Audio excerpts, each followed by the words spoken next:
नमस्कार. रामकृष्ण हरी. जागतिक पितृदिनानिमित्ताने माझी स्वरचित रचना बाप माझा कल्पवृक्ष. जगी कर्तृत्वाची ढाल मऊ कनखर शाल, करी संघर्ष जीवनी सुख करी तो बहाल. बीज संस्कारी रोविले हर्ष सुपीक मायेने, मार्ग सुनीती दाखवी शुद्ध विचारधारेने.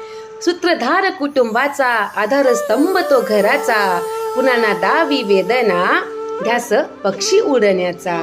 प्रेम बापाचे अनोखे जगी बंधाची वेगळे, लेख पुष्प भाडवूनी देणे परक्या न कळे.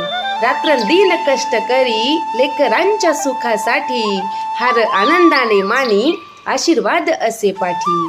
स्वच्छ प्रकाश बनतो वाट असता अंधारी, बाप विठूची सावळा त्याच्या चरणाशी पंढरी, त्याच्या चरणा